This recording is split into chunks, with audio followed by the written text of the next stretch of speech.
उस संत ने कहा कि तुम अपने राजा को मेरे पास भेज दो तो मैं तुम्हारे राजा को अमर कर सकता हूँ। जाओ, मैं तुम्हारे राजा को अमृत दे सकता हूँ। भाई और बहनों, अगर ये भगवान ने बहुत अच्छा किया कि हमें आपको अमर नहीं बनाया, वरना इस दुनिया का सौंदर्य ही नष्ट हो जाता।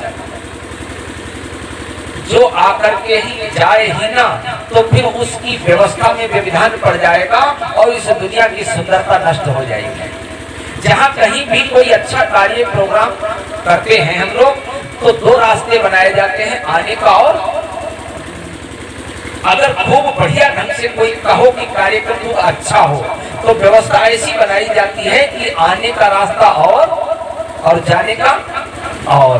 अगर ये दो रास्ते न बनाए जाए तो खूबसूरती नष्ट हो जाएगी, बड़ा परेशान होगा व्यक्ति। तो उस परमात्मा ने भी, उसकी दुनिया इतनी अच्छी है, उसने ऐसी व्यवस्था बनाई आना और जाना लगा रहे, आना और जाना लगा रहे। मगर ये बात सिकंदर के ज्ञान के तले नहीं उतरी भाई और बहनों, और वो अमरता का उपाय खोजने लगा।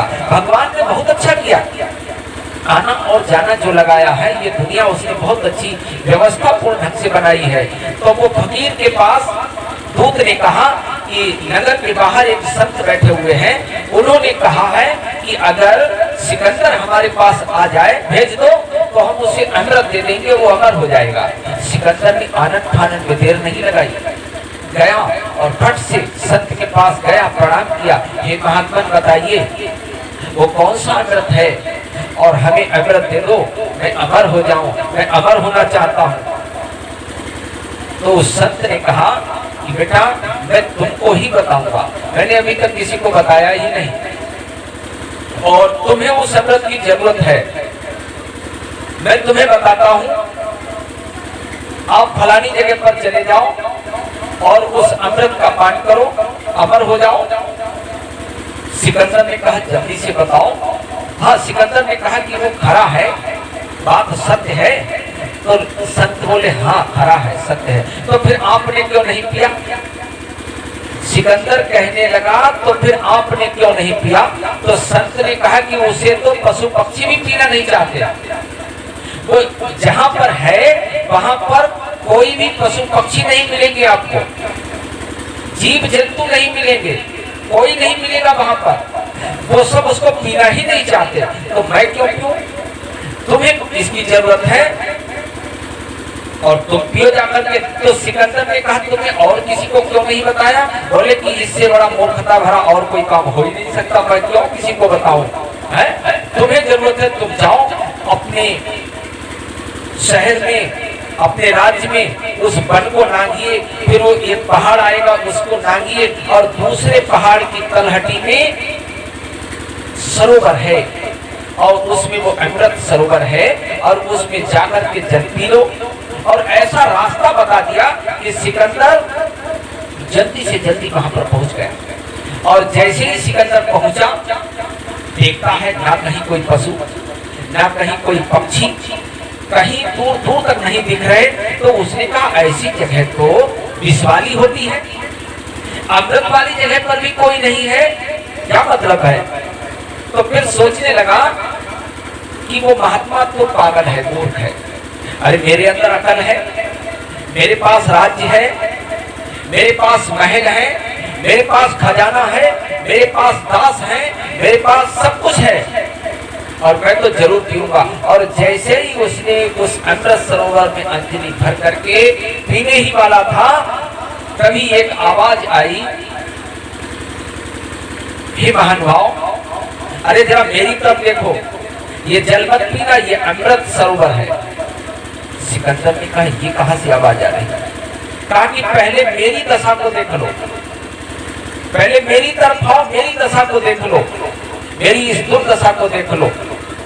सिकंदर ने जल की अंजलि वहीं पर छोड़ दी, आगे बढ़ा तो देखता है एक माटी का टीला और उसमें से आंखें चमक रही है और एक बहुत बड़ा मगरमच्छ पड़ा, झुर्रियां पड़ गई, शरीर हिला डुला नहीं जा रहा है, आंखें चमक रही हैं। और उसने कहा हे सिकंदर, इस जल को मत पीना, मैंने भी इस जल को पिया था और देखो आज मेरा ये हाल हो गया है। तो सिकंदर ने कहा कि तुम्हारे परिवार वाले कहाँ गए? बोले कि परिवार वालों का तो अता पता है ही नहीं, अभी ये हमारा वृद्ध शरीर मुझसे चला फिरा नहीं जा रहा है, मृत्यु मेरे पास नहीं आती है। तो बोले तुमने ये जल कब पिया था? बोले हजारों वर्ष हो गए।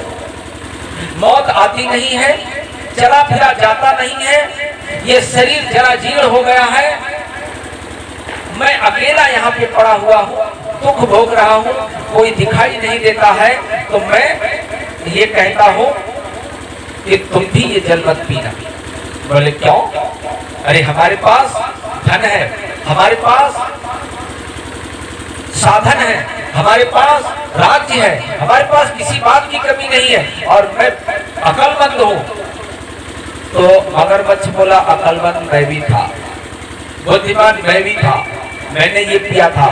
आप इस जल को पी करके मेरे जैसे वृद्ध होंगे क्या? ये जैसा मेरा गला हुआ शरीर, झुर्रियों से भरा हुआ शरीर, चला फिरा नहीं जाता, मौत आती नहीं, क्या तुमको ये शरीर अच्छा लगेगा? तो सिकंदर ने कहा अरे मैं तो अपनी सेना में जवानों की भर्ती करता हूँ और बुढ़ा होने पर उनको भगा देता हूँ और बुढ़े को और गले शरीर वालों को मैं देखना ही नहीं चाहता और मैं नहीं चाहता कि मैं कभी बुढ़ा हूँ।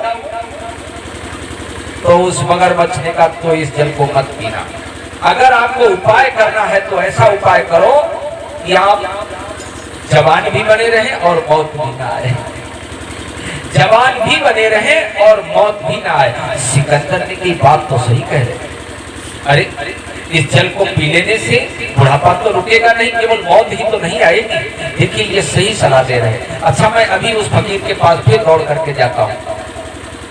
फिर सिकंदर भागा और फकीर के पास गया, संत के पास गया और संत से कहा कि जल तो वाकई में खरा था मगर मैंने पिया नहीं। संत ने हंस करके कहा मैं जानता था तुम नहीं पियोगे और अब तुम जवान बनने का उद्देश्य लेकर के आए हो, मौत भी ना आए और जवान भी बने रहो। तो सिकंदर ने कहा क्या अंतर्यामी हो, सब कुछ जान लेते हो? बोले नहीं, बाद में जो आता है इस रास्ते से वो यही सोच करके आता है। संत बोले वो यही सोच करके आता है, चलो मैं तुम्हें वो मौका भी दूंगा, मैं ये अवसर भी दूंगा आपके लिए। सिकंदर ने कहा तो फिर बताओ। बोले एक पहाड़ी और पार करना और उस पहाड़ी के नीचे ही एक सुंदर बगीचा मिलेगा, उसमें सेब के बराबर फल लगे होंगे और उसी एक फल को तोड़ करके खा लेना, आप ऊर्जा से भरपूर हो जाएंगे, आपका यौवन स्थिर हो जाएगा और मृत्यु नहीं होगी। सिकंदर ने कहा पहले क्यों नहीं बताया, हमारा तमाम समय तुमने खराब कर दिया। बोले कि अब मैं समझ गया तुम्हें इसकी जरूरत है, अब जाओ और विलंब न करो। सिकंदर दौड़ा भागा और उसने फिर एक पहाड़ी पार की, फिर अंदर गया और देखा कि एक अति सुंदर एक बाग है और उसमें बड़े लुभावने फल लगे हुए हैं और उसने आओ देखा न ताओ फट से एक फल को तोड़ा और खाने ही वाला था। वैसे ही क्या देखता है कि लड़ाइयों की आवाज आ रही है और वो सब लड़ रहे हैं आपस में, तलवारें चल रही हैं, खून बह रहा है और वो कह रहे हैं अरे मनुष्य, अरे सिकंदर, अरे ये फल मत खाना, पहले हमारी दशा तो देख लो, पहले हमारी दशा तो देख लो। सिकंदर ने देखा सभी जवान हैं, सभी तलवार लेकर के एक दूसरे से लड़ रहे हैं और सब। सिकंदर ने कहा तुम हो कौन? तो कहा कि हम एक ही परिवार के सब लोग हैं, कोई ताऊ है, कोई चाचा है, कोई दादा है, कोई भाई है और सब चाहते हैं कि इस दुनिया पर हमारा ही राज्य हो और सब एक उम्र के हैं, रिश्ते हजारों वर्ष पुराने हैं मगर अब मर्यादा नहीं रही, अब मर्यादा नहीं रही, लोक लाज नहीं रही और सब यही कहते हैं इस धरती पर मेरा ही हुक्म चले, मेरा ही राज्य हो, मैं ही इस धरती का उपभोग करूं। तो ये कैसे उठते, हम लोगों ने भी फल खाए थे। तो हे सिकंदर आप देख लो। सिकंदर ने वो फल जमीन पर फेंक दिया, बोला अरे हाँ, और वो कहने लगे कि तुम जिस दुनिया से लौट करके आए हो वो दुनिया तुम्हारी बहुत अच्छी है, अरे उस दुनिया में आना और जाना दोनों है और यहाँ पर जाना है ही नहीं, आना और जाना दोनों है।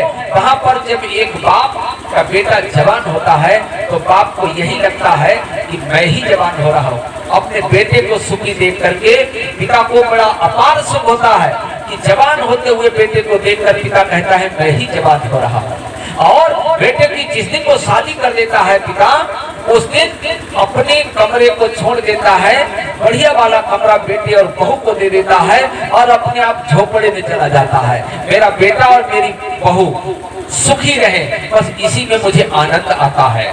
और जिस दिन उस बेटे का बेटा हो जाता है तब तो उस पोते के रूप में उंगली पकड़ करके खेल रहे होते हैं। बेटे के रूप में अपने को जवान देखते हैं, पोते के रूप में अपना बचपन याद रखता है और बुढ़ापे को देखकर, अपने बुढ़ापे को देखकर अपने करतार को भी याद करने लगता है।